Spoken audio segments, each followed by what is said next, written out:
Thank you for joining us for our second half hour of The Factor Uncensored. There's a growing problem within the black community, a lack of education on how to care for hair. Proper techniques appear to have been lost through some generations, and as a result, some people, take a look at this, are suffering from losing those edges, which is also called traction alopecia. We have some experts to explain the science behind this. Joining us now, members of the Citywide Beauty and Barber Association, Takia Scott, Rosalind Young, along with Linda Moore, who also suffers from traction alopecia. So first of all, guys, when we're looking, our experts here, when we're looking at that video, is that a result of not doing exactly what? Yes. That particular person looks like it's some scarring going on, so their situation has gone on for quite some time. So their edges are probably not going to come back because it's scarred. And for someone out there who may not know specifically when we say edges, what does that mean? So your edges are pretty much the most... The edge of your hair. The edge of your hair is the most tender part of your full scalp. And that is an easy takeaway because we put a lot of stress on the edges. And as a trichologist, we see a lot of traction alopecia where people have stressed out their scalps, their edges so much by pulling their hair back or different braid styles like mine, different hair accessories, lace front wigs not properly being installed, even also leaving in your braids too long is another problem too. Putting on edge control, that's another problem because we're not properly applying the edge control. A lot of them are water-based, so you would start before the scalp, before the edges, and then brush it into the hair. So, and then we go back and we fry the hair with a straightening iron because we want it to be silky, or you know, everyone wants their hair, baby hair, or plastered so straight back that they don't have to do anything to it. They want it to last forever, and it's really not. Edge control is not a lasting forever. It's more like a 24-hour base. So, and let's bring you in. Is there any laziness involved? Oh, laziness. I wouldn't call it laziness. I would call it a lack of education, if anything. And but if you're not willing, and let's be honest here, if you're not willing to do your hair and you just want to put a wig or some or some weave on, still I wouldn't call it laziness. I would call it convenience as a woman. Okay, now well, we have. I'm gonna let you have Yeah, it. please let me have that one. Because I'm gonna be canceled. Let me on that time about people let me have about that the edges. because Go ahead, I'll let you have it. a lot of women can have hair that's growing down their back, but the convenience of a hair unit or a wig, some people call it, or just low maintenance protective styles. That's why they're using them, but they need to know how to use it properly. And where do you find or see the biggest mistakes as an expert? Lack of education, just lack of product knowledge, not knowing how to use proper techniques. And give us an example of not doing it properly with a particular product. Let's say she tapped on to edge control. She explained that edge control goes before the hairline and then brushed into the hair. That's one technique. Second technique is braiding. When you have braids, you don't want that much tension on the hair at all. If you're wearing it for a long period of time, you want to go in and have those braids refreshened after 2 weeks.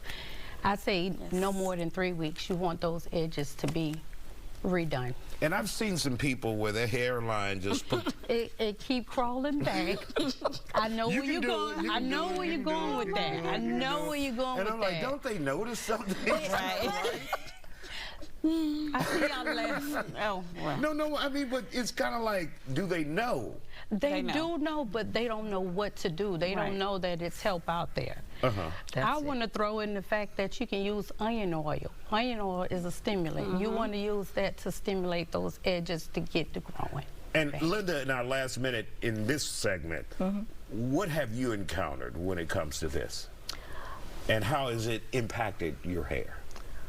From having hair and not having hair? Yeah. And what situation are you going through right now? Right now, my head is shaved. I have no hair because I do have alopecia.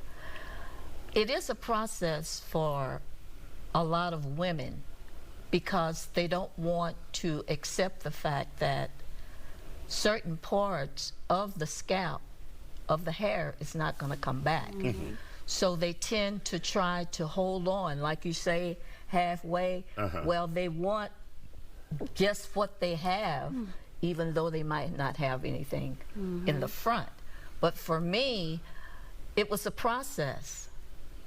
And once you reach the point where it's not going to happen.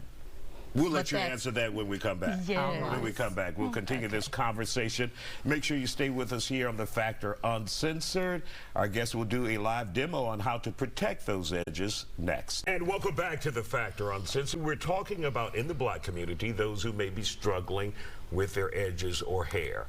Members of the Citywide Beauty and Barber Association, Takia Scott, Rosalind Young, along with Linda Moore, are also here on The Factor Uncensored. Linda suffers from traction alopecia. And so, Linda, when you realized the hair wasn't coming back, what was that like for you just to hear that as a woman, as a person?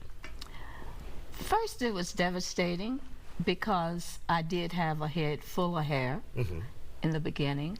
However, as time went on, you go through a process and you determine that it's not coming back, so what's the alternative? Thank God for an alternative. Won't he do it? Won't he do it? And once he did it, I accepted. Although I did have a little bit left in the back, and I kept it for the longest. and then I decided, you know what? Cut Goodbye. it. Goodbye. But Takia, that's the way it works, though. That's how it works. You want to hang on. As but long as you can. She realized she had to find an alternative. And I want to channel that back. Traction alopecia does not begin with complete hair loss. Traction alopecia is preventative. That's the difference between traction alopecia and full-blown alopecia. It is a big, big difference. Traction alopecia is when you have tension on the hair from different hairstyles. So that's... And so we would consider that when the hairline is slowly moving back. And you can say that. So how do you say that? Protective hairstyles and knowing how to use proper techniques, proper techniques. Some women who using hair units, they can use glueless hair units. In other words, don't put any kind of adhesives on the edges at all. And so would that adhesive pull the edges off? Yes, definitely, because a lot of women are using medical adhesives as a common thing, and it's not supposed to be used that way. How the hell you get medical? Ain't no damn doctor. Wait, we are. They come to us for a whole lot of help. So we saving edges. Right. So what are we going to see here? Right here, we're going to show you a little bit of an example of the edges being removed over a period of time. Got it. Miss Linda she has alopecia, clearly. She already explained that. But when you're using a hair unit and you have traction alopecia, you can use a glueless unit. Any hair unit can be transferred into a glueless unit. So this hair unit can actually be used as a glueless unit. So women who going on vacation, me and Roz talked about it earlier. Women who going on vacation, say you want to wear braids on your vacation, wear a glueless unit opposed to wearing a unit with hair glue on your edges. So when you say a glueless unit, people would feel, I would think, insecure with that because the wind or something could pull it off. I'm glad you brought that point up. Okay, I'm glad you brought that point up. I'm here to screw it up so you can fix it. Screw it up so we can fix it up. The thing is, if you have traction alopecia is in the front of the head. So this particular woman who we're describing still has hair in the back of her head. So that means that the hair unit can be stitched down. Okay, got it. So Got it. that Stitched would, out. yes. That's the option. Exactly, Okay. that is the option. In other words, needle and thread, honey. Needle and thread, so you can keep that head full of hair. And Rosalind, what would be your best advice to someone who's dealing with this out there before it goes to the point of no return? Traction alopecia is reversible. So that's what we need you to know. The follicle, if it is still alive, it is reversible.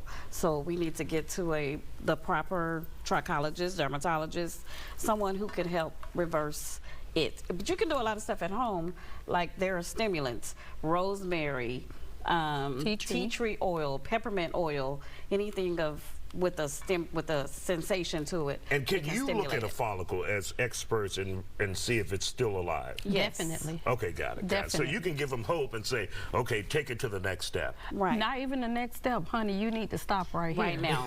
No Got more it, got it. braids. Right We want to now. thank the members of the Citywide Beauty and Barber Association and Kim H., who's hiding behind the scenes here, who made this possible, along Yes. with producer Sonora Harris.